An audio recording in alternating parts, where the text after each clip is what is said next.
நாம் ஒரு வசனத்தை வாசிப்போம்.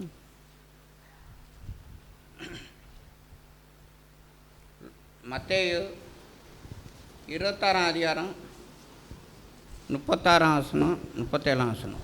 அப்பொழுது இயேசு அவர்களோட கெத்சமனே என்னப்பட்ட இடத்துக்கு வந்து அப்பொழுது இயேசு அவர்களோட கெத்சமனே என்னும் இடத்திற்கு வந்து சீஷர்களை நோக்கி நான் அங்கே போய் ஜெபம் பண்ணும் அளவும் நீங்கள் இங்கே உட்கார்ந்திருங்கள் என்று சொல்லி பேதுருவையும் செபதேயுவின் குமாரன் இருவரையும் கூட்டிக் கொண்டு போய் துக்கமடையும் வியாகுலப்படவும் தொடங்கினார் என்று பார்க்கிறோம். அன்பு தேவனுடைய பிள்ளையில, இங்கு ஆண்டவராகிய இயேசு கிறிஸ்து மரிப்பதற்கு முன்பாக பார்த்திங்கன்னா அந்த கெத்சமனே என்றதான தோட்டத்துக்கு போகிறதான ஒரு சம்பவத்தை குறித்து தான் அந்த மத்தேயு, மார்க்கு, லூக்கா, யோவான் சுவிசேஷம் 4 சுவிசேஷத்திலும் இதை குறித்து சொல்லப்பட்டிருக்கும்.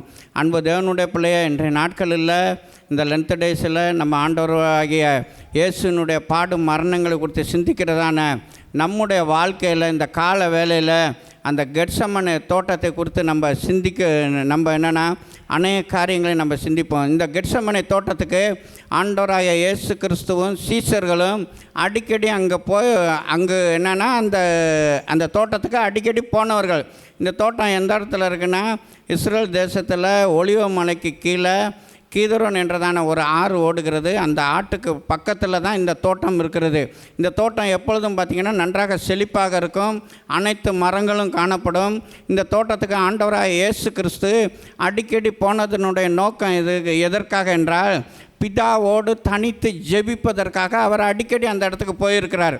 அதனால் சீஷர்களுக்கு அவர் அங்கே இருப்பார் என்பது நன்றாக தெரியும். அதனால தான் என்னென்னா யூதாஸுக்கு ஆண்டவராகிய இயேசு அங்கே இருக்கிறார் என்று தெரிந்தது நிமித்தம்தான் அவன் எல்லாரையும் கூட்டி கொண்டு போய் ஆண்டவராகிய இயேசுவை அந்த தோட்டத்தில் தான் பார்த்திங்கன்னா காட்டி கொடுத்தான். அன்பு தேவனுடைய பிள்ளையில், நம்முடைய வாழ்க்கையில் ஆண்டவராகிய இயேசு கிறிஸ்து அடிக்கடி இந்த கெத்சமனே என்றதான தோட்டத்துக்கு அவர் போயிருந்தாலும், இந்த முறை அவர் போயிருப்பது பார்த்திங்கன்னா அதாவது என்னென்னா விசேஷமான ஒரு காரியத்துக்காக அவர் அந்த தோட்டத்துக்கு அவர் போகிறார். அநேக முறை அவர் பிதாவோடு ஜெபிப்பதற்காக போயிருந்தாலும், இந்த முறை பார்த்திங்கன்னா அவர் தன்னுடைய வாழ்க்கையில் தன்னுடைய இறுதி கட்ட பிரயாணத்தை நெருங்கி கொண்டிருப்பது என்பது அவருக்கு நன்றாக தெரியும். அந்த இறுதி கட்ட பிரயாணத்தில் பிதாவோடு கூட தானும் போகிறோம் என்பது நன்றாக தெரியும்.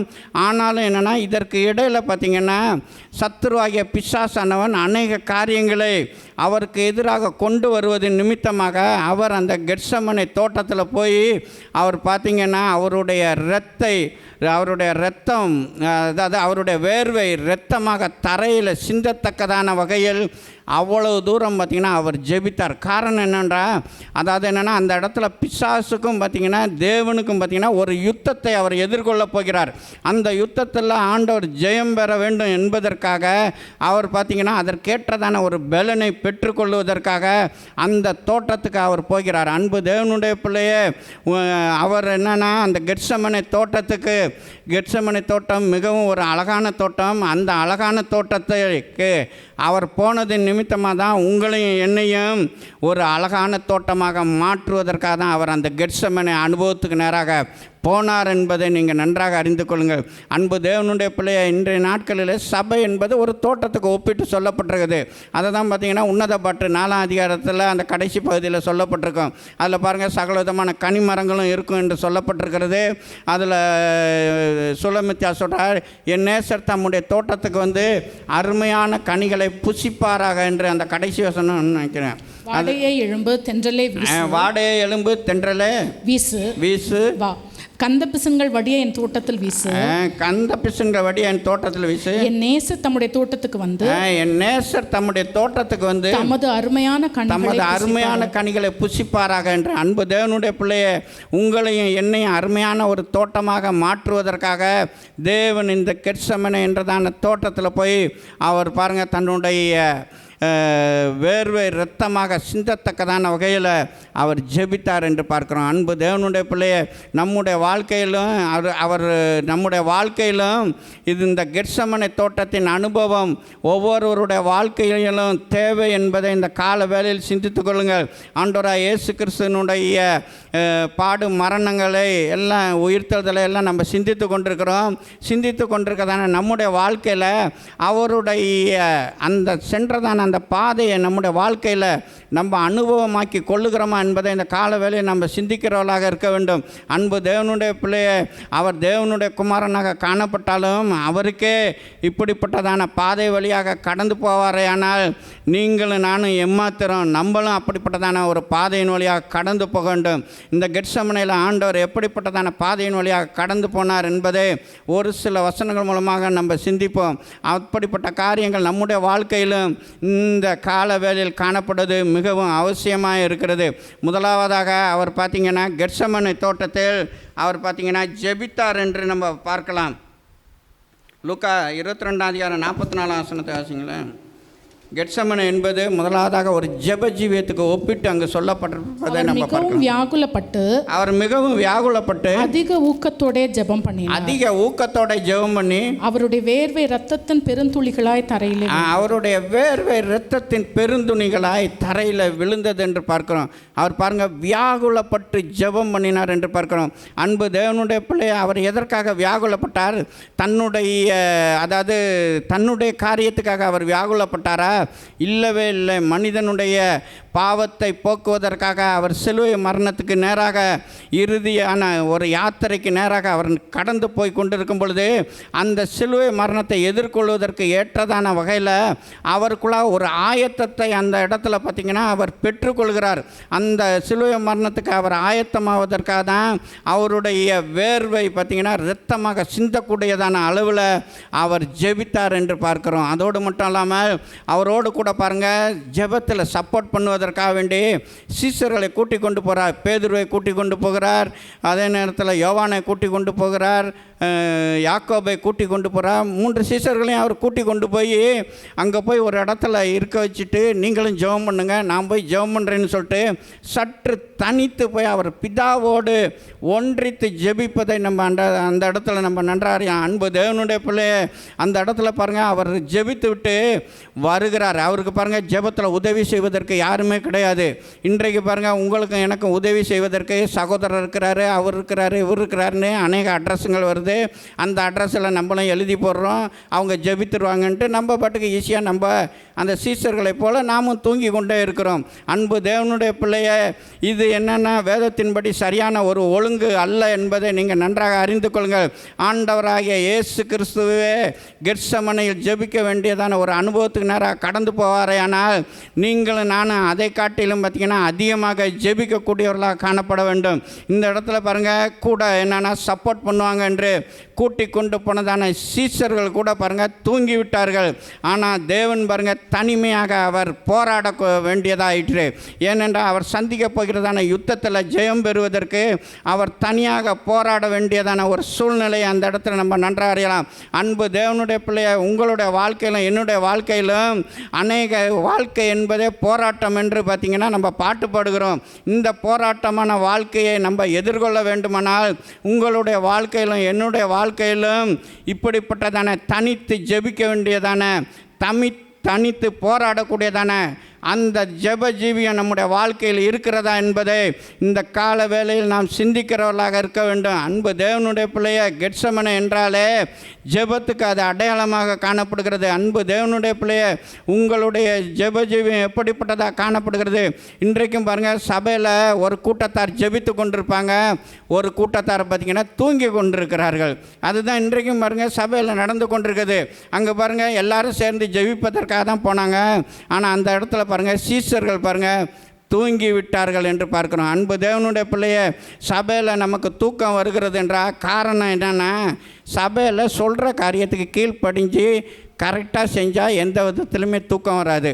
இப்போ உதாரணத்துக்கு எடுத்துக்கோங்க, ஸ்கூலில் பார்த்திங்கன்னா மத்தியானத்துக்கு மேலே நல்லா சாப்பிட்டுட்டு பிள்ளைங்கள்லாம் அசந்துருக்கும். சில நேரம் பாருங்கள் அவனா தூங்குவான். இங்கே டீச்சர் பாடம் நடத்திட்டு இருப்பாங்க, தூங்குவான். இவன் பார்ப்பாங்க ஒரு 10 பேர் அதில் தூங்குறான்னொன்னே உடனே என்ன பண்ணுவாங்க, ஸ்டாண்டு, சிட்டு, எந்திரா, எல்லாம் எந்திரி, எல்லாம் உட்காரு, எல்லாம் எந்திரி உட்காருன்னு என்ன ஒரு 5-6 தடவை பண்ணிவிட்டு திரும்ப பார்த்திங்கன்னா பாடத்தை நடத்திக்கிட்டே இருப்பாங்க. அன்பு தேவனுடைய பிள்ளைய நமக்கும் பார்த்திங்கன்னா சில காரியத்தில் என்னென்னா ஜெப நேரத்தில் கண்ணை மூடணும். ஜெப நேரத்தில் இப்படியே முழிச்சு பார்த்துக்கிட்டு இருக்கிறது, என்னத்தை பார்ப்பாங்கன்னு எனக்கு தெரியாது. இதுமாரி பார்த்திங்கன்னா முழிச்சு பார்த்துட்டு இருக்கிறது. அதே நேரத்தில் பார்த்திங்கன்னா பிரசங்க நேரத்தில் கண்ணை மூடுறது. பிரசங்க நேரத்தில் கண்ணை மூடுனா அப்புறம் என்ன வரும்? தூக்கம்தான் வரும். நீ ஜெப நேரத்தில் நீ கண்ணை மூடி இருந்தனா பிரசங்க நேரத்தில் கண்ணை திறப்ப. நீ ஜெப நேரத்தில் கண்ணை எதுக்கு திறந்திருக்கீங்கன்னு தெரியாது. எல்லாரும் மூடி இருக்கும் பொழுது நீங்கள் எதற்கு திறந்திருக்கிறீர்கள் என்பது உங்களுக்கு தான் தெரியும். என்னத்தை பார்க்குறீங்க, ஏதை பார்க்குறீங்கன்னு. ஒருவேளை ஆண்டவருடைய காட்சியை பார்த்தாலும் நீங்கள் சாட்சியில் சொல்லுங்கள். அதனால் நான் ஏற்றுக்கிறேன். நான் இதுமாரி நான் கண்ணை திறந்து பார்த்தேன், இந்த இடத்துல ஆண்டவர் இப்படி வந்தார் அப்படி வந்தார்னு. அன்பு தேவனுடைய பிள்ளைய நம்முடைய வாழ்க்கையில் பார்த்திங்கன்னா அதாவது என்னென்னா எல்லாமே ஒழுங்கு கிரமமாக இருக்கணும். உங்களால் எந்திரிக்க முடியலன்னா கூட என்னென்னா உங்கள் பலவீனத்தை ஆண்டவர் அறிந்திருக்கிறார். அதே நேரத்தில் பலவீனத்தோடு நீங்கள் எழுந்து நின்றீங்கன்னா கூட அந்த கால்வலி நிச்சயமாக ஆண்டவர் சுகப்படுத்துவார். உங்களுடைய பலவீனத்தோடு கூட நீங்கள் சத்தம் வராமல் நீங்கள் கை தட்டுனா கூட போதும், அந்த அசைவுலையே உங்களுக்குள்ள வியாதியை எல்லாம் தேவன் சுகப்படுத்துவார். இன்றைக்கி போன எக்ஸசைஸ் பிசியோதெரப்பியில் என்ன பண்ணுறாங்க, இந்த கையை தூக்கு, இந்த காலை தூக்கு, இந்த தட்டிக்கிட்டே இரு. அவன் ஒரு அலாரத்தை வச்சுட்டு போயிட்டான்னா அவ்வளோதான், 3/4 மணி நேரம் நீ தட்டிக்கிட்டே உட்காந்துருக்க வேண்டியதான். எதுக்கு தட்டுறேன்னே தெரியாது. இங்கேனாலும் என்னென்னா ஆண்டவரை ஆராதிப்பதற்காக நம்ம தட்டி கொண்டு இருக்கிறோம். அதற்கு ஏற்ற பலனை ஆண்டவர் நிச்சயமாக தருவார். அங்கே போய் என்னென்னா அந்த பலன் கிடைக்குமா என்பது நமக்கு நன்றாக தெரியாது. அன்பு தேவனுடைய பிள்ளை அதே நேரத்தில் பாருங்கள், சங்கீதம் வாசிக்கும் பொழுது எந்திரிங்கன்னா எந்திரிக்க மாட்டேன்றீங்க நிறைய பேர். காரணம் என்னென்னா இது எல்லாமே பார்த்திங்கன்னா நம்ம செய்கிறது எல்லாமே பரலோகத்துக்குள்ள என்ன செய்கிறாங்களோ அதற்கு ஏற்ற ஒன்றமாக தான் என்னென்னா பரலோகத்திலேருந்து நம்முடைய ஆராதனை தேவதூதர்கள் கண்ணோக்கி கொண்டிருக்கிறார்கள் என்று சொல்லப்பட்டிருக்குது. பரலோகத்துக்கு ஒப்பனையான அந்த ஆராதனையை தான் நம்ம பண்ணி கொண்டு இருக்கிறோம். அதே நேரத்தில் பாருங்கள், ஆண்டவராக இயேசு கிறிஸ்து ஊழியம் செய்ததான நாட்களில் யோவான் இது லூக்கா 4:17 20 வர பாருங்கள், அங்கே ஒரு ஜெபாலயத்துக்கு போகிறாரு. அங்கே அவரிடத்தில் பார்த்தீங்கன்னா புஸ்தக சொல்லை எடுத்து தர. புஸ்தக சொல்லுன்னா என்னென்னா வேத புஸ்தகத்தை அந்த காலத்தில் நம்மளை மாதிரி வேத புஸ்தகம் தனித்தனியாக கிடையாது, தேவாலயத்தில் இருக்கும். அப்போ புஸ்தக சொல்லை எடுத்து வாசிப்பாங்க, எல்லோரும் கேட்பாங்க, திரும்ப அங்கேயே புஸ்தக சொல்லை வச்சுட்டு போயிடுவாங்க. அதேமாரி பாருங்கள், ஆண்டவராக இயேசு கிறிஸ்து அங்கே தேவாலயத்துக்கு போயிருக்கிறாரு. அங்கே புஸ்தக சொல்ல தராங்க. அவங்க எல்லாமே எந்திரிச்சு நின்று அதை வாசிக்கிறாங்க. அவர் பாருங்கள், வாசித்து விட்டு உட்கார்ந்தார் என்று அந்த 20 இருக்கும். வாசித்து புஸ்தகத்தை சுருட்டி பணிவிடைக்காரரிடத்தில் வாசித்து புஸ்தகத்தை சுருட்டி பணிவிடைக்காரனிடத்தை கொடுத்து உட்கார்ந்தார். ஆண்டவராக இயேசு கிறிஸ்துவே நின்றுட்டு அவர் வாசித்தார், அவரே உட்கார்ந்தார்னா அவரை காட்டிலும் நம்ம மேலானவர்கள்னா அது நம்ம பாக்கியம் பெற்றவர்கள் தான். அவர்களை காட்டிலும் நம்ம மேலானவர்கள். அதனால் வேண்டி நம்ம அவரை காட்டிலும் ஒரு விஐபி அப்படிப்பட்டதான அவரை காட்டிலும் நம்ம எல்லா காரியத்திலும் தேறினவர்கள் என்றால் அது என்னென்னா அது நம்ம ஒரு முக்கியமான ஒரு விஐபி என்று நம்மளை நினைத்து கொள்ளலாம். அன்பு தேவனுடைய பிள்ளைய நம்முடைய வாழ்க்கையில் சொல்கிற காரியத்தை கரெக்டாக செஞ்சால் எந்த விதத்துலையுமே தூக்கம் வராது. இந்த சீசர்களிடத்தில் பாருங்கள், ஆண்டவராக இயேசு கிறிஸ்து அதற்கு முன்பாகவே சொல்கிறாரு, அநேக இடத்துல சொல்கிறாரு, இடைவிடாமல் ஜெபம் பண்ணுங்கள் என்று. லூக்கா 21:36 பாருங்கள், எப்பொழுதும் ஜெபம் பண்ணி விழித்திருங்கள் என்று சொல்கிறாரு. லூக்கா 18:1 பாருங்கள், சோர்ந்து போகாமல் எப்பொழுதும் ஜெபம் பண்ண வேண்டும் என்று. இந்த காரியத்தெல்லாம் அவங்க கரெக்டாக கை கொண்டிருந்தாங்கன்னா அன்னைக்கு அவரோட போனப்பையும் என்னென்னா தனித்து ஒழுங்காக ஜெபம் பண்ணிட்டு இருப்பாங்க. ஆனாலும் பாருங்கள், அவருக்கு சப்போர்ட் பண்ணுறதுக்கு யாருமே கிடையாது. ஆனால் அவர் மட்டும் தனிமையில் பார்த்திங்கன்னா போராடி கொண்டிருக்கிறார். போராடிட்டு ஜெபித்துட்டு வந்து பார்க்குறாரு. சீசருங்க எல்லாம் பார்த்திங்கன்னா நித்திரை மயக்கமாக இருக்கான். 3 தடவை வந்து பார்க்குறாரு. 3 தடவையும் எச்சரிக்கிறாரு, நீ என்னென்னா இதுமாரி என்னென்னா சோதனைக்குட்படாதபடிக்கு விழித்திருந்து ஜெபம் பண்ணு. சோதனைக்காரன் வந்துட்டுருக்கான், சோதனைக்காரன் உங்களையெல்லாம் சிக்க வைக்க பார்க்குறான், பார்த்துக்கன்னு சொல்லிட்டு இவ்வளவும் சொல்லியுமே அவர்களுக்கு அது ஒரு பெரிதாகவே காணப்படவில்லை. அப்போ அவங்க பாருங்கள், மறுபடியும் தூங்கி கொண்டே இருக்கிறாங்க. அன்பு தேவனுடைய பிள்ளைய அந்த ஆண்டவராக இயேசு கிறிஸ்து எதற்காக அவர் அந்த கெத்செமனே தோட்டத்தில் தனியாக போராடினார்? அன்பு தேவனுடைய பிள்ளைய உங்களுக்கு எனக்கு அவர் பாருங்கள், மாம்சத்தோடு இரத்தத்தோடு எபேசியர் 6:12 சொல்லப்பட்ட வண்ணமாக அதாவது என்னென்னா மாம்சத்தோடும் இரத்தத்தோடும் அல்ல, அதிகாரங்களோடும் துரைத்தனங்களோடும் வானமண்டங்களில் உள்ள பொல்லாத ஆவியின் சேனைகளோடும் நமக்கு போராட்டம் உண்டு என்று சொல்லப்பட்டிருக்குது. அந்த போராட்டத்தில் நம்ம ஜெயிக்க வேண்டுமானால் நம்ம விழித்திருந்து நம்ம என்னென்னா ஜெபிக்கிறவர்களாக காணப்பட வேண்டும். அதோடு மட்டும் இல்லாமல் நம்ம எதற்காக ஜெபிக்க வேண்டுமென்னால் லூக்கா 22:46 அவர் சொல்கிறாரு, நீங்கள் சோதனைக்கு உட்படாதபடிக்கு விழித்திருந்து ஜெபம் பண்ணுங்கள் என்று சொல்கிறாரு. அன்பு தேவனுடைய பிள்ளைய நம்முடைய வாழ்க்கையில் அநேக சோதனைக்குள்ளாக, அநேக போராட்டத்துக்குள்ளாக, அநேக பிரச்சனைக்குள்ளாக, அநேக ஆசீர்வாத கேடுக்குள்ளாக நம்ம போவதற்கு முன்பாக சத்துரு நம்ம மேலே பதிவிடைகளை வைத்து கை வைக்காததுக்கு முன்பாக நாம் காத்து கொள்ள வேண்டுமானால் நம்முடைய வாழ்க்கையில் பார்த்திங்கன்னா விழித்திருந்து நாம் ஜெபிக்கிறவர்களாக காணப்பட வேண்டும் என்பதை நீங்கள் நன்றாக அறிந்து கொள்ளுங்கள். ஏனென்றால் மாம்சத்தோடும் இரத்தத்தோடும் அல்ல, பிரபஞ்சத்தின் அந்தகார லோகாதிபதிகளோடு உங்களுக்கு எனக்கும் போராட்டம் உண்டு என்பதை நன்றாக அறிந்து கொள்ளுங்கள். அன்பு தேவனுடைய பிள்ளைய வேதத்தில் அநேகரை பார்க்கலாம். அவர்கள் ஜெபத்தில் பாருங்கள் போராடி தான் அநேக காரியங்களை ஜெயித்ததை நம்ம பார்க்கலாம். அப்போஸ்தலனாகிய பவுல் கூட பாருங்கள் 15:32 நினைக்கிறேன். அதில் பாருங்கள், நான் ஜெபத்தில் போராடுவது போல் நீங்களும் என்னோடு கூட போராடுங்கள் என்று சொல்கிறேன். எடுத்தீங்களா? 15:32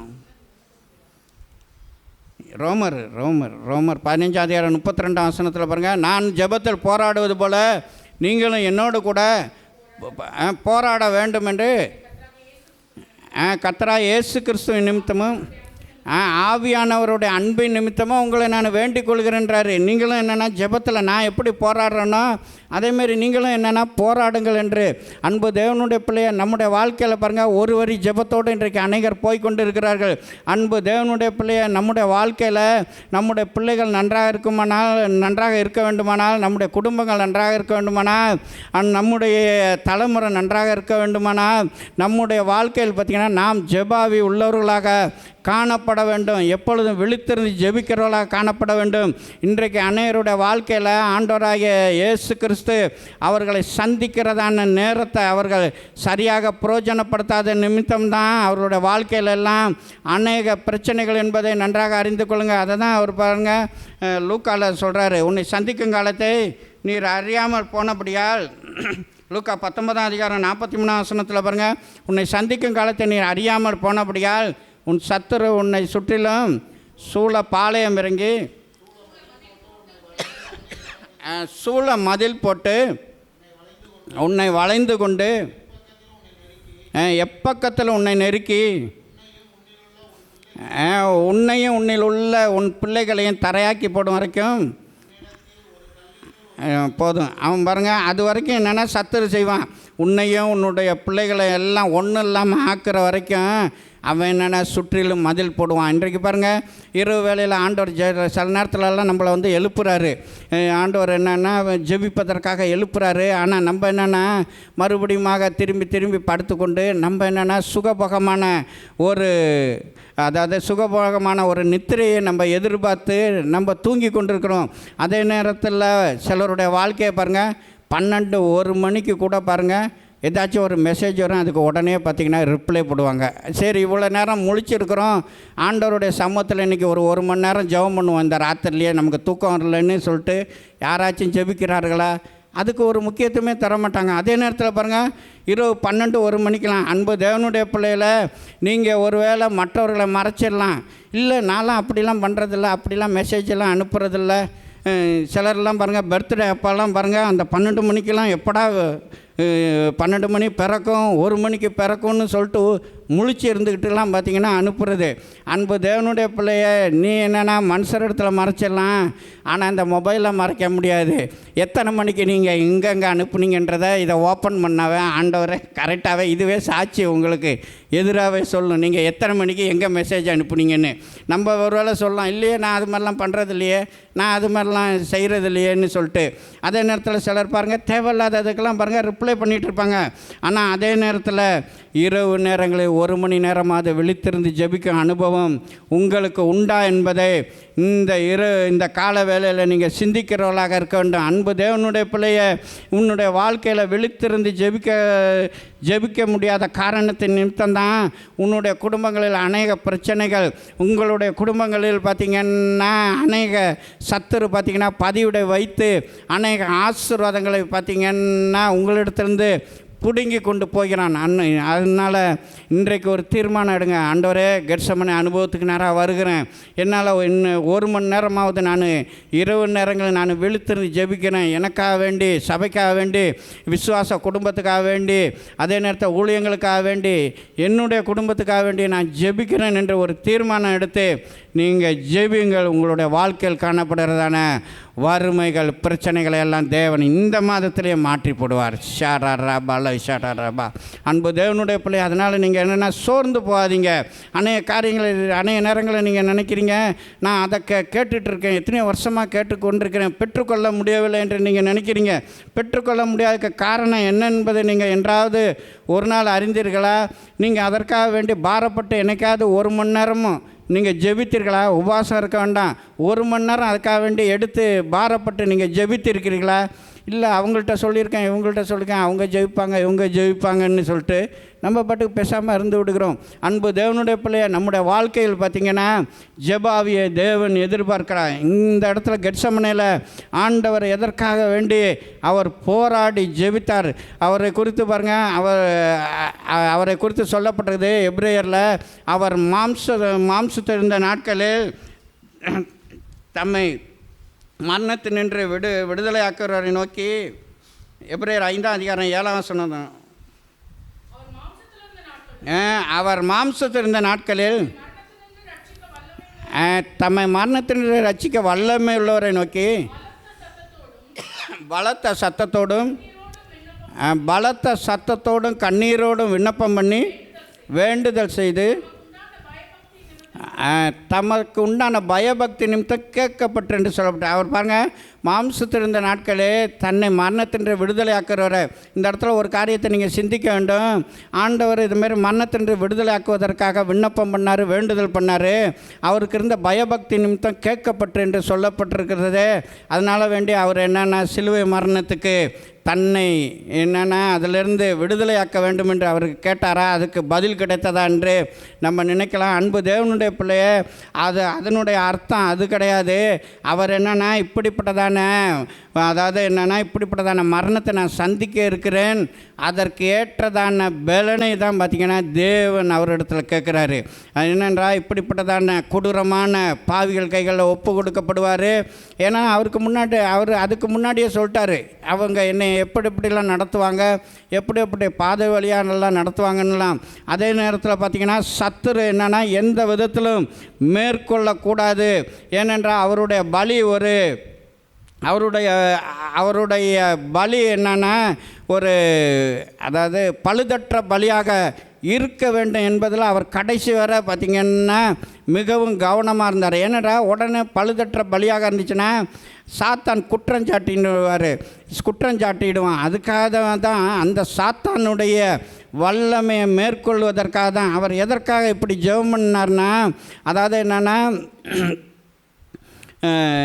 ஆதியாகமம் 3ஆம் அதிகாரம் 15ஆம் வசனத்தில் பாருங்கள், உன் வித்துக்கும் அவள் வித்துக்கும் பகை உண்டாக்குவேன், அவர் உன் தலையை நசுக்குவார், நீ அவர் குதிங்காலை நசுங்குவாயின்னு சொல்லிட்டு அப்போவே பார்த்திங்கன்னா சொல்லப்பட்டதான ஸ்திரீயின் வித்தாக பிறந்ததான தேவகுமாரனாகிய இயேசு கிறிஸ்து அவருடைய தலையை சிலுவையில் அவனுடைய தலையை நசுக்க இருக்கிறாரு. அப்படின்றப்ப அவன் என்னென்னா அவ்வளோ தூரத்துக்கு இடம் கொடுப்பானா? சத்துரு எவ்வளோ தூரம் போராடுவான். அதனால வேண்டி அந்த போராட்டத்திலேருந்து அதற்கேற்ற பலனை பெற்றுக்கொள்வதற்காக தான் அவர் அந்த இடத்துல பார்த்திங்கன்னா ஜெபம் பண்ணுகிறார். அன்பு தேவனுடைய பிள்ளை, அந்த வார்த்தை அந்த இடத்துல நிறைவேற வேண்டும். சத்துரு பார்த்திங்கன்னா மிதிக்கப்பட வேண்டும். ஏனென்றால் மரணத்துக்கு அதிகாரியாகிய பிசாசானவனை தம்முடைய மரணத்தினாலே ஜெயித்தார் என்று சொல்லப்பட்டது. அன்பு தேவனுடைய பிள்ளைய மரணத்துக்கு அதிகாரியாகிய பிசாசானவனுடைய தலையை நசுக்குவதற்காக அவர் பார்த்திங்கன்னா அந்த கெத்செமனே தோட்டத்தில் பார்த்திங்கன்னா பலனை பெற்றுக்கொண்டார். அன்பு தேவனுடைய பிள்ளைய, உங்களுடைய வாழ்க்கையில் பார்த்திங்கன்னா அந்த சத்துருனுடைய அந்தார கிரியைகளை நிர்மூலமாக்குவதற்காக, நாம் அப்படிப்பட்டதான பலனை பெற்றுக்கொள்வதற்காக நம்முடையத்தில் பார்த்திங்கன்னா இடைவிடாமல் நாம் ஜெபிக்கிறவர்களாக இருக்க வேண்டும். அவர் எதற்காக ஜெபித்தார்? அவர் பாருங்கள், அதாவது என்னென்னா, மரணத்துக்கு அதிகாரியாகிய பிசாசானவனை அழித்து மரணத்தின் கூரை ஒழித்து மரணத்தை பரிகரித்து வல்லமையை பெற்றுக்கொள்வதற்காக தான் பார்த்திங்கன்னா அவர் என்னென்னா அந்த இடத்துல அவர் ஜெபிக்கிறார். பெற்றுக்கொண்டு பாருங்கள், சிலுவையில் வெற்றி சிறக்க வேண்டும் என்பதற்காக தான் அவர் அந்த இடத்துல பார்த்திங்கன்னா ஜெபிக்கிறார். ஏனென்றால் அதாவது என்னென்னா, ஒருவனாலே மரணம் உண்டானுச்சு. அதாவது முதலாம் ஆதாமாகிய முதலாம் ஆதாமின் நிமித்தமாக மரணம் உண்டானுச்சு. அதே நேரத்தில் பார்த்திங்கன்னா பிந்தின ஆதாமாகிய ஆண்டவர் பார்த்திங்கன்னா உயிர்ப்பிக்கிற ஆவியானவர் என்று சொல்லப்பட்டிருக்குது. அந்த பிந்தின ஆதாமாகிய ஆண்டவராக இயேசு கிறிஸ்துவின் மூலமாக அந்த மரணத்திலேருந்து நமக்கு என்னென்னா விடுதலை கிடைக்கிறது. அன்பு தேவனுடைய பிள்ளையில் உங்களையும் என்னையும் பார்த்திங்கன்னா பிரிக்கிறது பார்த்திங்கன்னா மரணம்தான். அதாவது என்ன மரணம்னா ஆத்மீக மரணம். அந்த ஆதாம் பாருங்க செய்த பாவத்தை நிமித்தம் நீ சாகவே சாவாயின்னா அந்த நேரத்தில் அவனுக்குள்ளாக பார்த்திங்கன்னா ஆத்ம மரணம் தான் ஏற்பட்டுச்சு. அவன் உடனே சாவலை. அன்பு தேவனுடைய பிள்ளைய, இந்த இடத்துல ஆண்டவர் என்னென்னா இயற்கை மரணம் கிடையாது, நம்முடைய ஆத்ம மரணத்திலேருந்து நம்மை மீட்பதற்காக தான் பார்த்திங்கன்னா அவர் அந்த பலனை அவர் அந்த இடத்துல பார்த்திங்கன்னா பெற்றுக்கொண்டார் என்பதை நன்றாக அறிந்து கொள்ளுங்கள். அன்பு தேவனுடைய பிள்ளை, அதனால தான் பாருங்கள் லூக்கா 22:43 பாருங்கள், அவர் அப்படி ஜெபம் பண்ண பொழுது வானத்திலிருந்து ஒரு தூதன் தோன்றி அவரை பலப்படுத்தினான் என்று பார்க்கிறோம். அன்பு தேவனுடைய பிள்ளைய, நம்முடைய வாழ்க்கையில் பார்த்திங்கன்னா அவர் பாருங்கள் ஜெபித்தது நிமித்தமாக, அவருடைய விண்ணப்பம் கேட்கப்பட்டது நிமித்தமாக அங்கே பாருங்கள் ஒரு பலனை பெற்றுக்கொள்கிறார். அந்த பலனை பெற்றுக்கொண்டதுக்கு பிற்பாடு தான் பாருங்கள் அவர் எழுந்துருங்க போவோம்னு சொல்லிட்டு அவர் மரணத்தை பார்த்திங்கன்னா நேரடியாக மேற்கொள்கிறார். அன்பு தேவனுடைய பிள்ளையே, தேவன் எதற்காக இப்படிப்பட்டதான பலனை பெற்றுக்கொள்கிறார்? அதாவது என்னென்னா, அவர் என்னென்னா நம்மளை மாதிரி தான் மாம்சத்தையும் இரத்தத்தையும் உடையவரான எபிரேயர் 2:14 15 வாசிக்கும் பொழுது பாருங்கள், அதில் பிள்ளைகள் மாம்சத்தையும் இரத்தத்தையும் உடையவராக இருந்தது போல் அவரும் நம்ம போல தான் மாம்சத்தையும் இரத்தத்தையும் உடையவரானார். பாருங்கள், மரணத்துக்கு அதிகாரியாகிய பிசாசானவனை தம்முடைய மரணத்தினால் அழிக்கும்படிக்கு பாருங்கள் ஜீவ காலமெல்லாம் மரண பயத்தினால் அடிமைத்தனத்திற்குள்ளானவர்கள் யாவரையும் மீட்கும்படிக்கு அப்படி ஆனார் என்று சொல்லப்பட்டது. அன்பு தேவனுடைய பிள்ளை, இன்றைக்கும் பாருங்கள் அநேகருக்கு பார்த்திங்கன்னா மரண பயம் என்பது இருந்து கொண்டே இருக்கும். அன்பு தேவனுடைய பிள்ளைய, நம்முடைய வாழ்க்கையில் பார்த்திங்கன்னா மரண பயம் என்பதை இருக்கவே கூடாது. ஜீவ காலமெல்லாம் மரண பயத்தினால் அடிமைத்தனத்திற்குள்ளானவர்களை மீட்கும்படிக்கு அவர் என்னென்ன அப்படிப்பட்டதான சிலுவை மரணத்துக்கு பார்த்திங்கன்னா தன்னை ஒப்பு கொடுத்தார் என்று பார்க்கும். அது நிமித்தமாக நமக்கு பார்த்திங்கன்னா ஆத்ம மரணம் கிடையாது.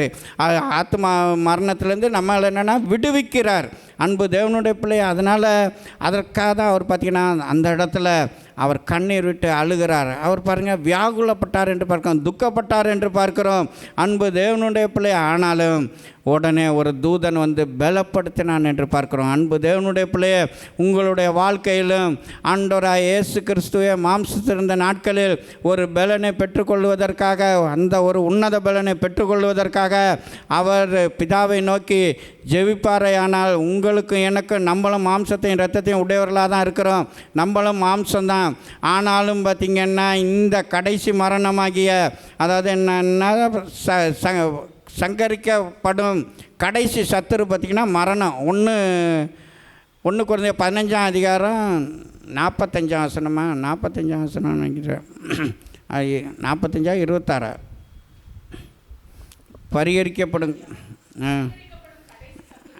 பரிகரிக்கப்படும் கடைசி சத்துரு மரணம். அது நம்முடைய பார்த்திங்கன்னா இயற்கை மரணம். நம்முடைய கடைசி சத்துரு பார்த்திங்கன்னா அது என்னென்னா இயற்கையாக, அதாவது என்னென்னா மாம்சமாக பிறந்தவன் எல்லாவனும் பார்த்திங்கன்னா அன்றையும் ஒரே தரம் மரிப்பதும் பின்பு நியாயத்தீர்ப்பு அடைப்பதும் மனுஷனுக்கு நியமிக்கப்பட்டிருக்கு. அந்த மரணத்தை தான் அவர் அங்கே சொல்கிறாரு. ஆனால் பார்த்திங்கன்னா இந்த இடத்துல சொல்கிறது ஜீவகாலமெல்லாம் மரண பயத்தினால அடிமைத்தனத்திற்குள்ளானவரை யாவரையும் மீட்கும்படிக்கு என்று சொல்லப்பட்டிருக்கிறது. அது என்னென்னா ஆத்துமீக மரணம் என்று சொல்லப்பட்டு நம்முடைய வாழ்க்கையில் தேவனுடைய பிள்ளைகளாக காணப்படுறதான நமக்கு பார்த்திங்கன்னா அந்த ஆத்மீக மரணத்திலேருந்து மீட்புண்டு. அதனால தான் நம்ம என்ன சொல்கிறோன்னா, நாங்கள் மரித்தாலும் நாங்கள் என்னென்னா ஒரு நாள் உயிர்த்தெழுவோம், உயிர்த்தெழுதலை நம்பிக்கைக்கென்று நம்ம என்னென்னா அடக்கம் பண்ணுகிறோம். அன்பு தேவனுடைய பிள்ளையை நம்முடைய வாழ்க்கையில் பார்த்திங்கன்னா அந்த ஒரு உன்னத பலனை பெற்றுக்கொள்வோமே. ஆனால் இந்த ஆத்மீக மரணத்துக்கு நாமும் பார்த்திங்கன்னா விடுதலையானவர்களாக காணப்படுவோம். அதற்காக நம்முடைய வாழ்க்கையில் எப்பொழுதும் பார்த்திங்கன்னா நாம் விழித்திருந்து ஜெபிக்கிறவர்களாக காணப்பட வேண்டும் என்பதை நன்றாக அறிந்து கொள்ளுங்கள். ஏனென்றால் முந்தின ஆதாமாகிய அதாவது முந்தின ஆதாம் பார்த்திங்கன்னா இழந்த காரியத்தை பிந்தின ஆதாமாகிய ஆண்டவராக இயேசு கிறிஸ்துவின் மூலமாக நம்ம பெற்றுக்கொள்கிறோம். அன்பு தேவனுடைய பிள்ளைய அதனால தான் பாருங்கள், அவர் அந்த மரணத்தை ஜெயித்து அதிலேருந்து விடுதலை அடைந்தது நிமித்தமாக அவர் பாருங்கள் இப்போ அதாவது என்னென்னா பாதாளத்துக்கும் மரணத்துக்கும் பாதாளத்துக்குரியதான திறவுகோள்களை உடையவராக இருக்கிறார். அதுதான் வெளிப்படுத்த 1:18 சொல்கிறாரு.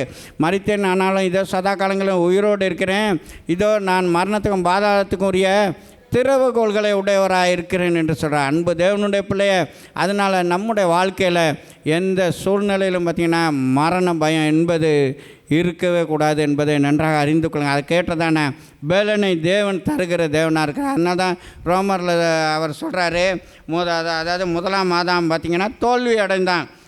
ரோமர் 5:21 17 பாருங்கள், பாவம் மரணத்துக்கு எதிராக ஆண்டு கொண்டது போல கிருபையானது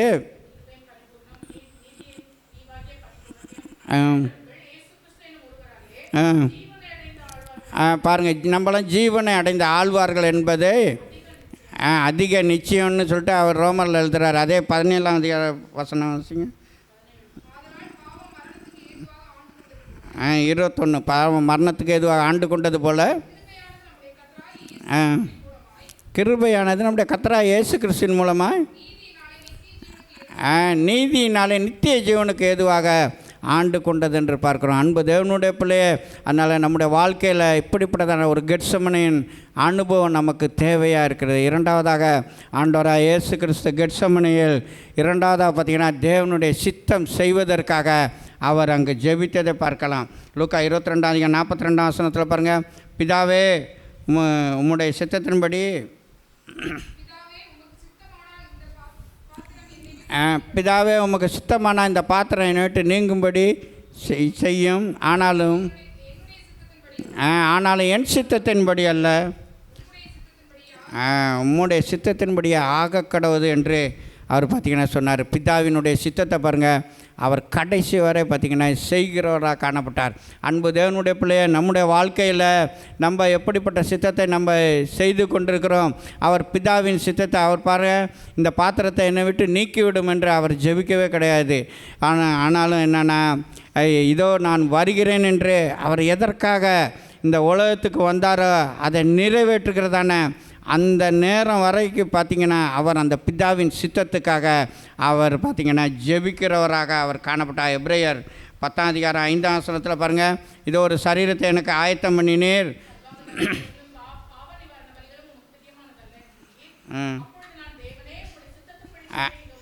அப்பொழுது தேவனே உம்முடைய சித்தத்தின்படி செய்ய இதோ வருகிறேன், புஸ்தக சொல்லில் என்னை குறித்து எழுதியிருக்கிறபடி நான் வருகிறேன் என்று சொல்லி அவர் பார்த்திங்கன்னா மனப்பூர்வமாக உங்களுக்காகவும் என்னக்காகவும் நம்முடைய பாவங்களை மீட்பதற்காக அவர் மனப்பூர்வமாக இந்த உலகத்துக்கு வந்ததான அந்த பிதாவின் சித்தத்தை நிறைவேற்றுவதற்காக அவர் பார்த்திங்கன்னா தம்மையே முழுமையாக பலியாக ஒப்பு கொடுத்தார். அன்பு தேவனுடைய பிள்ளையை நம்முடைய வாழ்க்கையில் நம்ம எல்லா காரியத்திலும் ஆண்டவருடைய சித்தத்தை நம்ம நிறைவேற்றுகிறவராக இருக்கிறோமா?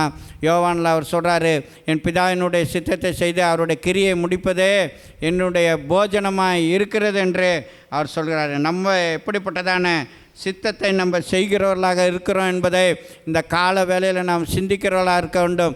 அன்பு தேவனுடைய பிள்ளைய ஆண்டவராக இயேசு கிறிஸ்து கடைசி வரை பார்த்திங்கன்னா பிதாவினுடைய சித்தத்தையே நிறைவேற்றுகிறவராக இருந்தால், எந்த இடத்துக்கு போனாலும் சரி, எந்த இடத்துக்கு வந்தாலும் சரி, எந்த அற்புதங்களை நடத்தினாலும் சரி, எந்த இடத்துல போனாலும் பாருங்கள் அவர் பிதாவையே நோக்கி பார்க்கிறாரு, பிதாவின் சித்தத்துக்காகவே காத்திருக்கிறாரு. அந்த 5 அப்பம் 2 மீனையும் ஆசீர்வதிக்கும் பொழுது கூட பாருங்கள் அவர் வானத்தை அண்ணாந்து பார்த்து என்று சொல்லுங்கள். அவர் பிதாவின் சித்தத்துக்காக அவர் காத்திருக்கிறாரு.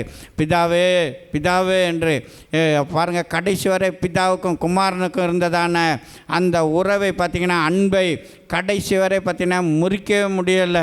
அந்த சிலுவையில் அந்த ஒரு நிமிடம் தான் அவருடைய கண்ணை பார்த்திங்கன்னா மறைத்தது. அன்பு தேவனுடைய பிள்ளையே, நம்முடைய வாழ்க்கையில் எப்படிப்பட்ட சித்தம் நாம் செய்கிறவர்களாக இருக்கிறோம். தேவனுடைய சித்தத்தை குறித்து அநேக பிரசங்கங்களை நம்ம கேட்டிருக்கிறோம். கேட்டதான அந்த பிரசங்கத்தின்படியாக நம்ம ஜீவிக்கிறோமா?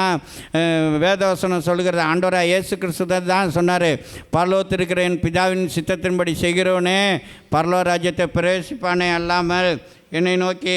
மத்தேயு 7:2 பாருங்கள், 21 அங்கே பாருங்கள், ஒரு கூட்டத்தாரை குறித்து அங்கே சொல்லப்பட்டிருக்கு. ஆனால் அவர் சொல்கிறாரு, பரலோகத்தில் இருக்கிற என் பிதாவின் சித்தத்தின்படி செய்கிறவனே அல்லாமல் என்னை நோக்கி கர்த்தாவே கர்த்தாவே என்று சொல்லுகிறவன் அதில் பிரவேசிப்பதில்லை என்று சொல்லப்பட்டது. இந்த இடத்துல அவர் என்னென்னா அப்படி சொல்கிறாரு. அதே லூக்காலேயோ யோவான்லேயோ பார்த்திங்கன்னா அவர் சொல்கிறாரு, இதுமாரி என்னென்னா அந்த பிதாவின் சித்தம் செய்யாதவங்களாம் என்ன சொல்லுவாங்கன்னா, ஆண்டவரே நீர் என்னென்னா எங்கள் இடத்துக்கெலாம் வந்தீர், பிரசங்கம் பண்ணினீர், உண்மையெல்லாம் நாங்கள் பார்த்தோம், நாங்கள் கேட்டோம், நாங்கள் அவங்கன்னு சொல்லிட்டு. ஆனாலும் பாருங்கள், உங்களை நான் அறியேன் என்று சொல்கிறார். இன்றைக்கும் பாருங்கள், நம்மளாம் போய் ஆண்டவர் நம்ம என்னென்னா சுவிசேஷம் அறிவிக்கிறோம், எவ்வளோ பேர் கேட்குறாங்க, எவ்வளோ பேர் என்னென்னா பார்க்குறாங்க. ஆனால் கைவிடப்படுகிறதான நாள் அன்னைக்கு பார்த்திங்கன்னா அவனுங்களும் இப்படி தான் சொல்லுவானுங்க, ஆண்டவரே இங்கே வந்தீங்க, நாங்கள் உங்கள் வார்த்தையெல்லாம் கேட்டோம். இப்போ கூட பாருங்கள், சிலர்லாம் சொல்லுவாங்க, நான்லாம் போயிருக்கிறேன், அவங்களுக்கு ஆவிக்குரிய சபை எதுன்னு தெரியாது, எழுத்தின்படியான சபை எதுன்னு தெரியாது. ஆனால் சொல்லுவாங்க, நாங்களும் கிறிஸ்டியன் தான், நாங்களும் சர்ச்சுக்கெல்லாம் போயிருக்கேன், அங்கே போயிருக்கேன், இங்கே போயிருக்கேன்னுவாங்க. அன்பு தேவனுடைய பிள்ளையே, ஆனால் அவர் சொல்கிறார், பிதாவின் சித்தத்தின்படி செய்கிறோன்னே என்னுடைய ராஜ்யத்தை பிரவேசிப்பானே அல்லாமல் என்னை நோக்கி கர்த்தாவே என்று சொல்கிறவன் அதில் பிரவேசிக்க முடியாது என்று அவன் சொல்கிறார். அன்பு தேவனுடைய பிள்ளைய கெட்சமனையின் அனுபவம், பிதாவின் சித்தத்தை நாம் நிறைவேற்றுவதாக காணப்பட வேண்டும். 3வதாக கெட்சமனையின் அனுபவம் பார்த்திங்கன்னா பாடுபடுதல். அவர் பாருங்கள், யோவான் 18:11 பிதா எனக்கு கொடுத்த பாத்திரத்தில் நான் பானம் பண்ணாது இருப்பேனோ என்று. அப்பொழுது இயேசு பேதுருவை நோக்கி, உன் பட்டயத்தை உரையிலே போடு, பிதா எனக்கு கொடுத்த பாத்திரத்தில் நான் பானம் பண்ணாது இருப்பேனோ என்று சொல்கிறேன். பிதா கொடுத்ததான பாத்திரம் என்ன? அது என்னென்னா பாடுபடுதலின் பாத்திரம். அவர் பாருங்கள், அந்த சிலுவை மரணத்துக்கு ஒப்பு கொடுத்தது தான் பார்த்திங்கன்னா பிதா கொடுத்ததான பாத்திரம். அந்த பாத்திரத்தை பாருங்கள், அதை நான் என்னென்னா பிதா எனக்கு கொடுத்த பாத்திரத்தில் நான் பானம் பண்ணுவேன் என்று சொல்லி அவர் மனப்பூர்வமாக தன்னை ஒப்பு கொடுத்தார். அதுதான் அந்த இடத்துல இருக்கிறதான முக்கியமான காரியம். அன்பு தேவனுடைய பிள்ளைய எல்லாரும் பாருங்கள், பாடுபடுதலுக்கு பாருங்கள் தங்களை ஒப்பு கொடுக்க மாட்டாங்க. சிலருடைய வாழ்க்கையில் பாருங்கள், சில வேலை கஷ்டமாக இருந்தால் கூட அதை நெளிப்பு கடத்துறதுக்கு வேறு ஏதாச்சும் அந்த நேரத்தில் அந்த இடத்துலேருந்து எங்கேயாச்சும் போயிடுவாங்க, ஏதாச்சும் ஒன்று இது பண்ணிடுவாங்க. ஆனால் அவர் அப்படி இல்லை. அவருக்கு தெரியும், பாவியான கைகளை ஒப்பு கொடுக்கப்படுகிறோம், அவங்க என்னென்னா இப்படி என்னென்னா வேதனைப்படுத்துவாங்க, இப்படி சிலுவை மரணத்துக்கு ஒப்பு கொடுப்பாங்க என்றெல்லாம் நல்லா தெரியும். ஆனாலும் பார்த்திங்கன்னா மனப்பூர்வமாக அவர் பார்த்திங்கன்னா அதை ஏற்றுக்கொண்டார். மனப்பூர்வமாக பாடுபடுவதற்கு பார்த்திங்கன்னா அவர் பார்த்திங்கன்னா ஏற்றுக்கொண்டார் என்று பார்க்கணும். அன்பு தேவனுடைய பிள்ளைய நம்முடைய வாழ்க்கையில் அப்படிப்பட்டதான அனுபவம் காணப்படுகிறதா? கெட்சமனையில் பாருங்கள், அவர் அப்படிப்பட்டதான மனப்பூர்வமாக அதாவது பிதா கொடுத்ததான அந்த மனப்பூர்வமான பலிக்கு தன்னை ஒப்பு கொடுத்தது நிமித்தம்தான் அவர் என்னென்னா அந்த எருசலேமுக்கு நேராக அவர் சொல்கிறார், எருசலேமுக்கு நம்ம போகிறோம், அவங்க என்னென்னா பாவியானவர் கைகளில் பிடிப்பாங்க, என்னை ஒப்பு கொடுப்பாங்க, அடிப்பாங்க, நிந்திப்பாங்க, துப்புவாங்க, எல்லாம் செய்வாங்கன்னு சொல்லிட்டு அவர் சீசர் இடத்துல முன்கூட்டியே தான் எல்லாமே சொல்கிறாரு. ஆனாலும் சொல்லிட்டு சொல்கிறாரு, வாங்க நம்ம எல்லாம் எருசலேமுக்கு போகலான்ட்டு மனப்பூர்வமாக பாருங்கள் அவர் போனார். அவர் அந்த இடத்துலேருந்து பாருங்கள் தப்பிச்சு ஓட பார்க்கல. அதுக்கு முன்னாடியே பாருங்கள் கெட்சமனையில் பிடிக்க வந்தப்போ நான் தான் எதுக்கு வந்திருக்கீங்கன்னு கேட்குறாரு. ஆண்டவரே இயேசுவை நான் பிடிக்க வந்திருக்கிறோன்னொன்னே நான் தானோடனே எல்லாவனும் பார்த்திங்கன்னா கீழே விழுந்துட்டான். அது மாதிரி அவரால் செய்ய முடியாதா? ஏன் அவர் பாருங்கள் மனப்பூர்வமாக இதற்காக தான் புஸ்தக சொல்லில் என்னை குறித்து எழுதியிருக்கிற பிரகாரமாக இந்த பலி பொருளாக நான் மாற்றப்படுவதற்காக தான் இந்த உலகத்தில் வந்தேன், அதற்காக நான் என்னையே நான் ஒப்பு கொடுக்குறேன்னு சொல்லிட்டு மனப்பூர்வமாக பாடுபடுதலுக்கு தன்னைத்தானே ஒப்பு கொடுத்தார் என்று பார்க்கணும். எந்த இடத்துலையும் அவர் பாருங்கள் ஓடலை, ஒளி இல்லை. அதனால தான் அவர் பாருங்கள் யூதாஸ் காட்டி கொடுத்தப்போ கூட அவர் சொல்கிறாரு, என்னென்னா என்னை ஏன் முத்தத்தினால் காட்டி கொடுக்கலையா? நான் என்னென்னா நான் அங்கங்கே பிரசங்கம்லாம் பண்ணனே, அங்கங்கெல்லாம் இருந்தேனே, நீங்கள் என்னை அப்போல்லாம் பிடிக்கலையேன்னு. இதான அந்தகாரத்தின் கிரியைகள் என்று அவர் அந்த இடத்துல சொல்வதை நம்ம நன்றாக அறியலாம். அன்பு தேவனுடைய பிள்ளைய மூன்றாவதாக பார்த்திங்கன்னா நம்முடைய வாழ்க்கையிலும் இந்த கெட்சமனை அனுபவத்தின் நேராக போக வேண்டுமானால் நம்மளும் பாருங்கள் கிறிஸ்துவுக்காக பாடுபடுவதற்கு நம்மை பார்த்திங்கன்னா முழுமையாக ஒப்பொடுக்க வேண்டும். அதனால தான் பேதுருல சொல்கிறார், நீங்கள் குற்றம் செய்து அடிக்கப்படும் பொழுது பொறுமையோடு சகித்தா அதனால் உங்களுக்கு என்ன பலன்? நீங்கள் நன்மை செய்து பாடுபடும் பொழுது அதுவே தேவனுக்கு முன்பாக பிரீதியாக இருக்கும் என்று இப்போ 1 பேதுருல அவர் சொல்வதை நம்ம நன்றாக அறியலாம். 1 பேதுரு 2ஆம் அதிகாரம் 20ஆம் வசனத்தில் அவர் சொல்வதை பார்க்கலாம். அன்பு தேவனுடைய பிள்ளைய நம்முடைய வாழ்க்கையில் இப்படிப்பட்டதான அனுபவத்துக்கு நேராக நம்ம கடந்து போகிறோமா? 4ஆவதாக கெட்சமனே என்பது பார்த்திங்கன்னா ஒரு புறக்கணிக்கப்படுதலின் அனுபவமாகும் என்பதை நன்றாக அறிந்து கொள்ளுங்கள். இன்றைக்கு அநேக நேரங்களில் பாருங்கள், போன வாரத்துக்கு முந்தின வாரம் கூட புறக்கணிக்கப்படுதலை குறித்து அநேக ஒரு பிரசங்கமே நம்ம கேட்டோம். நம்முடைய வாழ்க்கையிலும் இப்படிப்பட்டதான புறக்கணிக்கப்படுகிறதான ஒரு சூழ்நிலையில் நம்ம தள்ளப்படும் பொழுது எப்படிப்பட்டவர்களாக நம்ம காணப்படுகிறோம்? நமக்குள்ளாக இந்த ஜெபாவி அந்த உன்னதத்தின் வேலை நமக்குள்ளாக இருந்துச்சுன்னா இந்த புறக்கணிக்கப்படுகிற அனுபவத்திலெல்லாம் நம்ம புலம்ப மாட்டோம், நம்ம என்னென்னா முறுமுறுக்க மாட்டோம், அதை என்னென்னா சந்தோஷத்தோடு நம்ம ஏற்றுக்கொள்கிறவர்களாக நம்ம காணப்படுவோம். ஆண்டவராக இயேசு கிறிஸ்து பாருங்கள் அப்படிப்பட்ட நிலைமைக்குள்ளே தள்ளப்பட்டார். லூக்கா 22ஆம் அதிகாரம் 52ஆம் வசனத்தில் பாருங்கள், ஒரு கல்லனை பிடிக்க புறப்பட்டு வருகிறது போல் அவரை பிடிக்க பார்த்திங்கன்னா புறப்பட்டு வந்தார்கள் என்று பார்க்குறோம். அதை வாசிங்க. பின்பு இயேசு தமக்கு விரோதமாக அந்த பிரதான ஆசாரியர்களையும் தேவாலயத்து சேனை தலைவர்களையும் மூப்பர்களையும் நோக்கி, ஒரு கல்லனை பிடிக்க புறப்பட்டு வருகிறது போல் நீங்கள் பட்டயங்களையும் தடிகளையும் எடுத்துக்கொண்டு புறப்பட்டு வந்தீர்களே என்று சொல்கிறார். அவர் பாருங்கள் என்னத்தை பெரிய தப்பு பண்ணிட்டார், பெரிய கொலை செஞ்சுட்டு வந்து அங்கே வந்து எதுவும் ஒளிஞ்சாரா, இல்லாட்டி வேறு ஏதாச்சும் என்னென்னா ஊருக்குள்ளார ஒரு பெரிய கலவரத்தை உண்டு பண்ணி விட்டுட்டு இங்கே வந்து எதுவும் ஒளிஞ்சாரா? ஒன்றுமே கிடையாது. ஆனால் பாருங்கள் கல்லனை பிடிக்க புறப்பட்டு வர போல் ஒரு கல்லனை பிடிக்கிறதுக்கு எப்படி போவாங்களோ அந்த ஸ்டேஜில் தான் அவரை பார்த்திங்கன்னா பிடிக்க வந்தாங்க. அவ்வளோ தூரத்துக்கு அவரை என்னென்னா ஒரு கல்லன்ற ஒரு எண்ணத்தில் தான் அவங்க பாருங்கள் வைத்து கொண்டு இருந்தாங்க. அவ்வளோ தூரம் அவர் பார்த்திங்கன்னா புறக்கணிக்கப்பட்ட நிலைமையில் அவர்களை பார்த்திங்கன்னா தள்ளியிருந்தாங்க. ஆனாலும் பாருங்கள் அவர் சொல்கிறார், எதனால் நீங்கள் ஏன் கல்லனை பிடிக்க புறப்பட்டு வருகிற போல் என்னை பிடிக்க வந்தீர்களே? நான் உங்களோட ஜெபாலயத்துலலாம் நான் என்னென்ன பிரசங்கம் பண்ணேனே, உங்கள் ஜெபாலயத்துலலாம் இருந்தேனே, அப்போல்லாம் என்னை நீங்கள் பிடிக்கலையேன்னு சொல்லிட்டு அந்த இடத்துல அவர் கேட்பதை நன்றாக அறியலாம். அன்பு தேவனுடைய பிள்ளைய அதே நேரத்தில் பாருங்கள் அவர் இப்படிப்பட்ட கல்லன்ற அந்த ஒரு நிலைமைக்குள்ளாக அவரை தள்ளினது நிமித்தமாக தான் 2 பக்கமும் 2 கல்லறையும் கொண்டு வந்து கூட பார்த்திங்க கல்லனை கொண்டு வந்து அங்கே சிலுவையில் அறையிறாங்க. அன்பு தேவனுடைய பிள்ளைய உங்களுக்கும் எனக்கும் அநேக நேரங்களில் இப்படிப்பட்டதான புறக்கணிப்பின் அனுபவத்துக்கு நேராக கடந்து போகும் பொழுது நம்ம எப்படிப்பட்டவர்களாக காணப்படுகிறோமோ, எப்படிப்பட்டவர்களாக நம்ம காணப்படுகிறோம், அது அப்படி நம்மளை வழி நடத்துகிறவர்களை நம்ம தூசிக்கிறோமா, சபிக்கிறோமா, அதே நேரத்தில் அவர்களுக்கு விரோதமாக அநேக காரியங்களை நம்ம செய்கிறோமா? ஆனால் ஆண்டவராக இயேசு கிறிஸ்து அப்படி செய்யலையே. காட்டி கொடுத்த அந்த யூதாசையும் அவர் சிநேகிதனே என்று சொன்னார்.